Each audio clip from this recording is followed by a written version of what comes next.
Muito bem, estamos de volta com o Bom de Papo aqui pela TV Câmara Taubaté, conversando com o professor Moacir dos Santos sobre intolerância. Professor, sem clichê, sem trocadilho, a intolerância já está ficando insuportável, né? Essa que é a grande questão. Parte por ignorância, parte por a falta de cultura, parte pela falta de vontade de tentar entender o diferente, o contraditório, não se respeitar o próximo. Quais as perspectivas na sua avaliação para que isso seja atenuado? Uma vez que extinguido não vai ser, mas para que isso seja atenuado, para que as pessoas possam sentar, possam debater, possam discutir, possam divergir, o que é salutar, mas que essa intolerância de classe, essa intolerância de gênero, essa intolerância política, essa intolerância com os pobres, nesse abismo social que o Brasil vive, quais as perspectivas sociais que o senhor tem com relação a isso? Olha, há caminhos para lidar com a intolerância. De fato, é preciso não tolerar a intolerância, usando um trocadilho. E um desses caminhos é a educação. A educação, com certeza, é o caminho, mas nós observamos que muitas vezes as propostas são colocadas na educação, mediante políticas públicas, são alvo exatamente de ações não tolerantes. Então, nós podemos observar, por exemplo, as propostas sobre o respeito a diferentes orientações de gênero, as diferentes orientações de conduta sexual. Toda vez que se coloca a possibilidade de trazer esse debate para a educação pública, vêm expressões intolerantes como o kit gay, por exemplo. Ou seja, as pessoas muitas vezes reproduzem estereótipos, o que é facilitado pelas redes sociais digitais, sem conhecer de fato essas propostas que não visam impor nenhuma forma de comportamento, nenhum estilo de vida, mas simplesmente dizer para as pessoas, de acordo com o seu nível de entendimento e faixa etária, respeite as diferenças. Quem quer respeito, aprende a respeitar.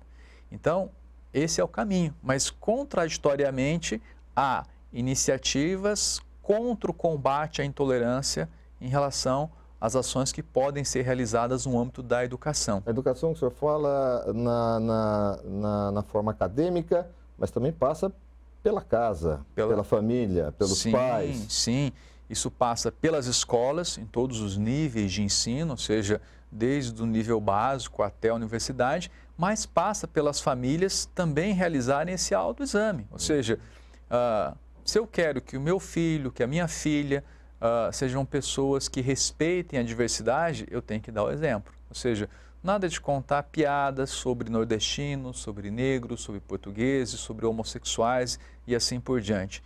Evitar falas que depreciam as mulheres, né, que é muito comum dentro de uma cultura patriarcal e machista como a nossa. Então são iniciativas importantes porque nós temos um educador chamado Piaget, que foi antes de tudo por formação psicólogo, que observa que até aos 14 anos o processo de aprendizado se dá pelo exemplo e pelo concreto. Todos os educadores, todos que passam pela educação, que passam pela pedagogia, sabem disso. Então, sempre se reforça aos pais, e é importante reforçar dentro das escolas, essa experiência prática, ou seja, viver e praticar e falar e agir de acordo com os valores que se expressam. Mas também há a responsabilidade dos diversos agentes sociais. Então, a gente pode tomar, por exemplo, os partidos políticos.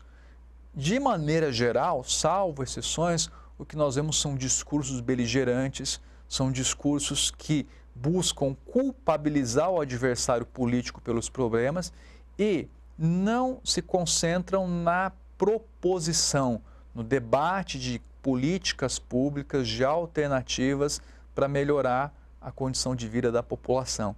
Então, nós observamos que a própria política ela foi contaminada por esse discurso beligerante. E, de certo modo, essa agressividade que nós observamos nas redes sociais, ela também é fruto dessa postura dos partidos políticos que têm, sim, uma responsabilidade sobre esse processo e, com certeza, vão trazer uma grande contribuição ao combate à intolerância se reexaminarem as suas condutas e atuarem de uma maneira mais centrada no debate e não na acusação ou na culpabilização do rival político. Mas também é importante sair da esfera política e ir para as outras instituições. As igrejas, por exemplo, elas têm um papel muito importante. A maioria dos brasileiros professa alguma fé religiosa predominantemente cristã. Então, as igrejas têm um papel importante em desarmar os fiéis, em censurar os seus líderes que, porventura, tenham esse discurso mais beligerante de intolerância.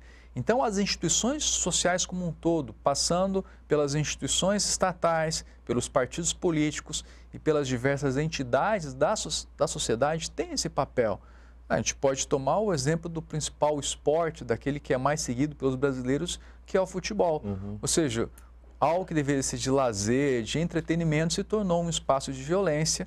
Muitas famílias evitam ir aos estádios de futebol porque temem a violência.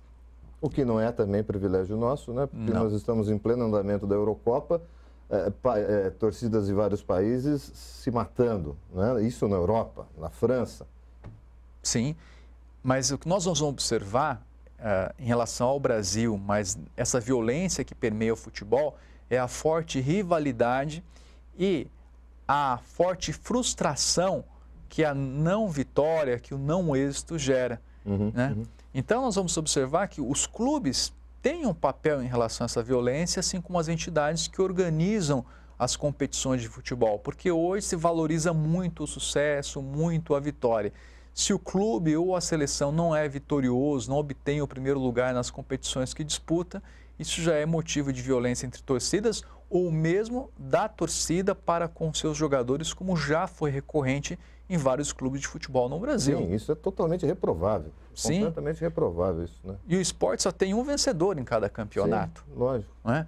Então, essa cultura da intolerância, da não aceitação do segundo lugar ou do não saber conviver com certas frustrações, permeia todas as instâncias sociais. Aí eu volto ao exemplo do assassino da boate nos Estados Unidos. Já há evidências de que ele era um frequentador do local e mantinha, no mínimo, troca de informações, de mensagens, até mesmo, talvez, um convívio mais íntimo com pessoas que frequentavam aquela boate. Ele poderia ser um homossexual? Sim, ele poderia ser um homossexual. Qual que é a leitura que muitos psicanalistas fazem a partir de uma perspectiva, né, do Freud? Ele, ao cometer aquele assassinato em massa, aqueles assassinatos, quis matar algo dentro dele que ele não aceitava. Porque ele percebia que o grupo que ele estava inserido, especialmente pela dificuldade dos pais e de parcela, não de todos, mas de parcela dos muçulmanos em lidar com a homossexualidade, o tornava infeliz, ou seja, frustrado porque ele buscava aquelas experiências e ao mesmo tempo percebia que elas eram condenadas. Então é como se ele, a partir dos homicídios que praticou, tentasse matar algo que estava dentro dele, que ele não conseguia lidar bem. Então, a própria existência de certos tabus e valores repressivos dentro das religiões ou das sociedades também contribui para a geração de frustrações. Voltando ao futebol, nós temos sociedades que não toleram fracasso. Esse torcedor que se diz fanático, mas na verdade é integrante de uma gangue, né? Não toda a torcida, evidentemente, ele é um reflexo da sociedade, da situação social do país? Eu acho que ele é reflexo de uma parte da situação social do país. O que nós observamos a partir de pesquisas, entrevistas que são feitas com esses líderes de torcidas, que por vezes são violentos? Pessoas que não têm uma realização profissional, têm dificuldade em estabelecer laços de solidariedade com outras pessoas, de aceitar as diferenças que estão presentes na sociedade. Então, buscam se agregar a outras pessoas que têm um perfil social semelhante e, a partir disso aí, consideram que é legítimo agredir quem não está no grupo. Professor, infelizmente, nosso tempo está se esgotando, mas antes eu queria tocar no assunto que também é um assunto recorrente, a questão dos refugiados. O Brasil é um país de imigrantes. O Brasil é um mundo, né? É um país com dimensões continentais, todos os credos, todas as raças, todas as nacionalidades estão aqui. Enfim, o Brasil seria maravilhoso, né, se apenas vivêssemos em harmonia. Mas existe agora uma certa resistência por parte também de outros países com relação aos refugiados. Eu queria que o senhor falasse sobre essa intolerância ao próximo, né, que não é dos seus, que é o diferente, que é de outra raça, que é de outra origem, que é de outra nacionalidade. Eu queria que o senhor encerrasse com relação aos refugiados. O refugiado hoje é o elo mais frágil dentro das relações humanas, especialmente uma perspectiva internacional. E é muito preocupante que o Brasil não tenha desenvolvido aí nos últimos meses uma postura mais aberta para receber de fato esses migrantes, porque somos todos migrantes de um modo ou de outro Sim. aqui nesse país. Essa intolerância, ao meu ver, se dá exatamente pelo fato de que o migrante também nos lembra das nossas fragilidades, da nossa fragilidade enquanto sociedade. E as sociedades ocidentais, elas contribuíram a partir das guerras que fomentaram no Oriente Médio, especialmente na Síria, no Iraque, com essa onda de pessoas que buscam um mundo melhor. E o fato de que essas pessoas estão aí à deriva, sem um encaminhamento concreto para suas demandas, mostra o quanto que as nossas sociedades ainda são pobres do ponto de vista da solidariedade. Sociedades ricas, especialmente da Europa Ocidental e dos Estados Unidos, mas incapazes de estabelecer laços internacionais mais eficientes para lidar com os refugiados, o que é lamentável. Professor, eu queria agradecer muito a sua participação aqui no Bom de Papo. E não existe conselho, né? Mas em cima do que nós conversávamos, há uma luz no fim do túnel com relação ao nosso país para que essa intolerância de diversos assuntos, de diversas maneiras das pessoas se expressarem, serem, das pessoas agirem, gostarem ou não gostarem, há uma luz no fim do túnel para o nosso país? Olha, eu vejo a experiência histórica como um campo de possibilidades. Então há a emergência aí de pessoas cada vez e grupos cada vez mais intolerantes. Por outro, eu vejo jovens cada vez mais articulados, mais interessados em política, mas no sentido de construção de políticas públicas e soluções.